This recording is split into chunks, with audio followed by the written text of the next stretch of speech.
13 février 1960, au cœur du Sahara, la France forge son destin et entre dans le club très fermé des puissances nucléaires.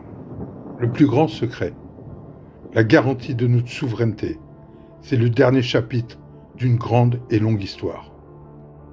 Mais pour comprendre l'extraordinaire génie qui a façonné notre nation, il nous faut remonter bien avant l'ère du nucléaire. À une époque de défaite et d'humiliation.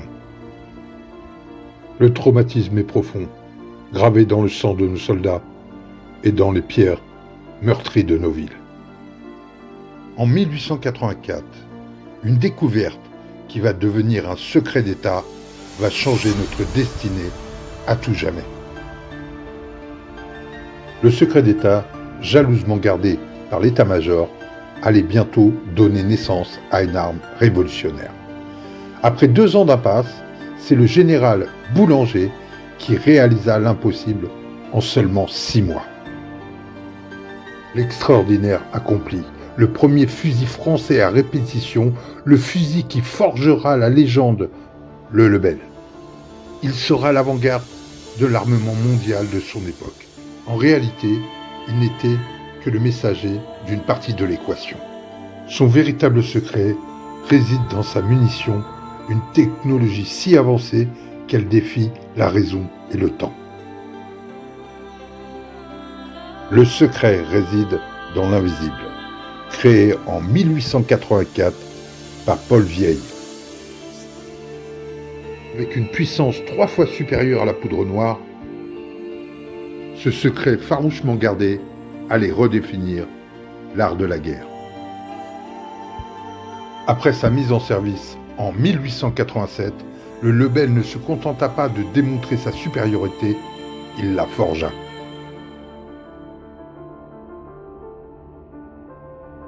Devenu l'âme du soldat français, il était facile à entretenir et sa munition révolutionnaire lui offrait une portée supérieure à celle de l'ennemi. Une puissance qui défiait l'horizon. 2 fois supérieure en portée, mais surtout la légèreté inédite de sa cartouche, bien moins lourde que celle connue auparavant. Elle offrait la capacité de déchaîner un déluge de balles bien plus grand. En Afrique noire, où elle scellera les colonies. En Chine, où elle matera les révoltes. Et s'imposera au Maroc. Le fusil Lebel écrira, coup après coup, l'histoire des victoires françaises.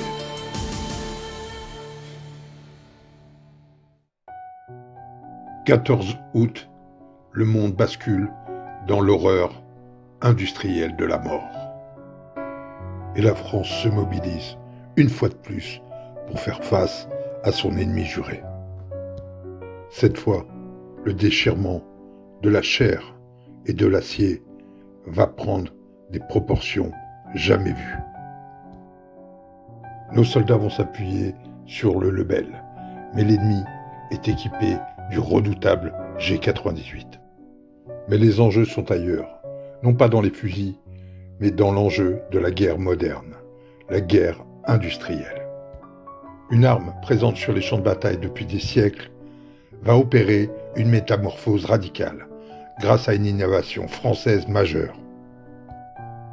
Réussir à intégrer la poudre moderne dans ses munitions. Jusque-lors, la poudre moderne dans les canons était un défi immense en raison du recul incontournable. Pourtant, les Français vont faire preuve de génie en créant le canon ultime, incontestablement le plus moderne au monde, avec son système de frein de recul oléopneumatique qui permettait des tirs puissants et à longue portée. Messieurs, puis-je vous rappeler que ce que vous allez voir est classifié. Comme vous le savez, nos canons ont toujours été limités à 2 coups par minute. J'ai donc l'honneur de vous présenter le canon 75. Il est équipé d'un frein hydropneumatique qui absorbe l'énergie du tir, permettant de ne pas recalculer la visée après chaque tir. Grâce à ce système, la cadence va être multipliée par 10. Canonnier, À la pièce. Pour un tir de 12 coups. Approvisionné. Chargé. Chargeur prêt. Tireur prêt. Feu.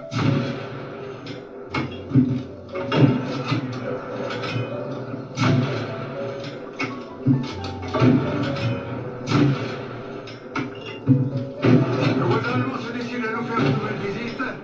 Nous leur réserverons un plus chaleureux accueil.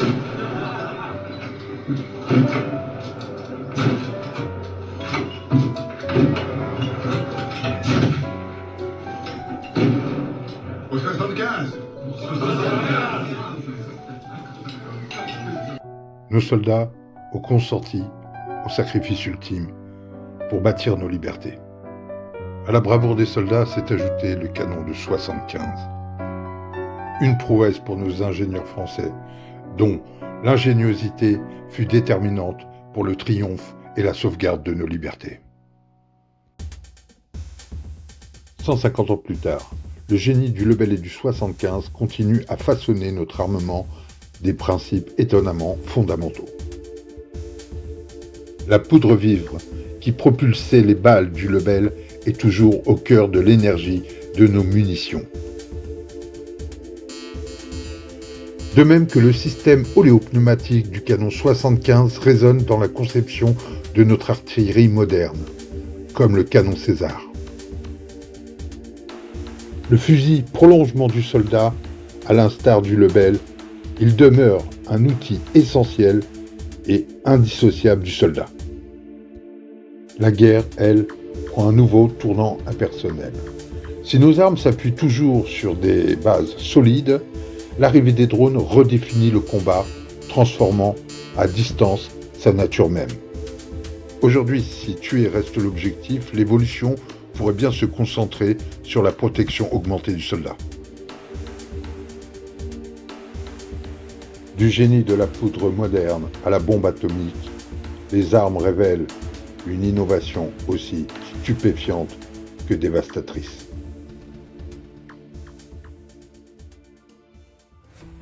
Voilà les amis, on est à la fin de cette vidéo. Donc j'espère qu'elle vous aura plu. N'hésitez pas à liker, à vous abonner, si vous aimez mon travail et si vous voulez voir d'autres vidéos. Je dédicace cette vidéo à mon ami Viseur qui a fait un petit séjour à l'hôpital. Donc c'est pour toi mon petit Viseur. Et voilà. Donc vous avez vu les précurseurs sur la poudre vive et sur le système oléopneumatique qui n'a pas changé depuis. Les canons aujourd'hui utilisent toujours ces systèmes. Les balles utilisent toujours le système de la poudre vive. C'est quelque chose qui n'a pas changé. Donc cocorico, la France était largement en avance sur le monde à la fin du 19e siècle. C'était il y a 100 ans, 150 ans à peu près.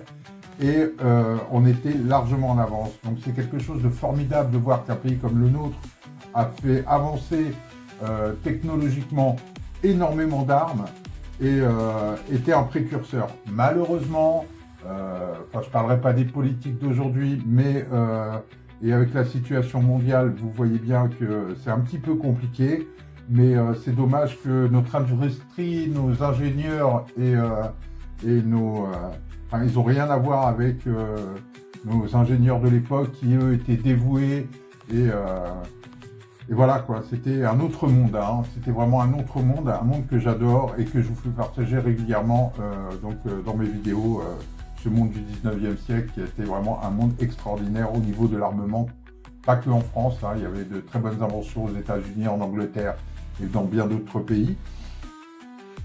Pour finir, je vais vous laisser avec une petite vidéo de mon viseur qui utilise donc ce fameux Lebel de Tulle, parce que c'est un Lebel de Tulle, un des plus rares, donc qui a été fabriqué environ 650 000 exemplaires. Et voilà. Je vous dis à bientôt. Ciao, ciao les gars. Donc là c'est pareil, à partir de 200 ou... Attends, non, là c'est bon. Fais gaffe, il faut tirer... plus ou moins trop. un tout petit peu Je crois que dans le bas du noir. Elle est à 200 là. 200 Ouais. Dans le bas du noir, tu tiens.